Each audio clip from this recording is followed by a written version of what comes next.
ಬಾಗಲಕೋಟೆ ಜಿಲ್ಲೆಯ ಜಮಖಂಡಿ ಮಹಾನಗರದಲ್ಲಿ ಶ್ರೀ ಗ್ರಾಮ ದೇವತೆ ಉಡಿ ತುಂಬುವ ಕಾರ್ಯಕ್ರಮ ಹಾಗೂ ಶ್ರೀ ಹನುಮಾನ್ ದೇವರ ಓಕಳಿ ನಿಮಿತ್ತ ಇಂದು ಜಮಖಂಡಿ ನಗರದ ಹೃದಯ ಭಾಗದ ಹನುಮಾನ್ ದೇವಸ್ಥಾನದ ಮುಂದೆ ಓಕಳಿ ಕಾರ್ಯಕ್ರಮ ನಡೆಸಲಾಯಿತು.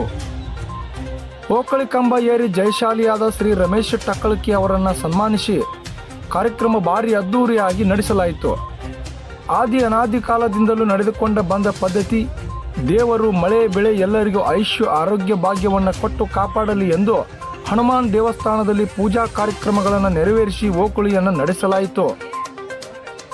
ಇದೇ ಸಂದರ್ಭದಲ್ಲಿ ಕೆಕೆ ತುಪ್ಪದ್, ಮಹಾದೇವಪ್ಪ ತಲ್ಬಕ್ನವರ್, ಮಲ್ಲೇಶ್ ಹೇಯಸ್ಮನಿ, ಶಿವಪ್ಪ ತಲ್ಬಕ್ನವರ್, ಎನ್ಆರ್ ನ್ಯಾಮಗೌಡ್, ಸಿದ್ದರಾಮ್ ಜಂಬಗಿ, ರೇವಣಪ್ಪ ತಲ್ಬಕ್ನವರ್, ಮಲ್ಲಪ್ಪ ಉಳಾಗಡ್ಡಿ, ಮಲ್ಲಿಕಾರ್ಜುನ್ ನಿಂಗ್ನೂರ್, ಚನ್ನಬಸು ತಲ್ಬಕ್ನವರ್, ವಿರೂಪಾಕ್ಷ ಹಲ್ಯಾಳ್, ನಂದ್ಯಪ್ಪ ಹಿಪ್ಪರ್ಗಿ, ಶ್ರೀಶೈಲ್ ಮುಳುಗುಂಡಿ, ಇನ್ನು ಸ್ಥಳೀಯ ಪ್ರಮುಖರು, ಹಿರಿಯರು, ಪೊಲೀಸ್ ಅಧಿಕಾರಿಗಳು ಹಾಗೂ ಸಿಬ್ಬಂದಿಗಳು, ಯುವಕರು ಕಾರ್ಯಕ್ರಮದಲ್ಲಿ ಭಾಗಿಯಾಗಿದ್ದರು. ಬ್ಯೂರೋ ರಿಪೋರ್ಟ್, ಅನ್ನದಾತ ಕನ್ನಡ ಸುದ್ದಿವಾಹಿನಿ, ಜಮಖಂಡಿ.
ಈ ವರ್ಷವೂ ಕೂಡ ಜಮಖಂಡಿ ನಗರದಲ್ಲಿ ವಾರ ಹಿಡಿಯುವ ಕಾರ್ಯಕ್ರಮದಿಂದ ಗ್ರಾಮದೇವಿಯ ಉಡಿ ತುಂಬುವುದು ಮತ್ತು ಹಾಗೂ ಹನುಮಂತ ದೇವರ ಓಕಳಿಯ ನಿಮಿತ್ತವಾಗಿ ಜಮಖಂಡಿ ನಗರದಲ್ಲಿ ಹನುಮಾನ್ ಮಂದಿರದ ಮುಂದೆ ಓಕಳಿ ಕಾರ್ಯಕ್ರಮವನ್ನು ಏರ್ಪಡಿಸಲಾಗಿದೆ.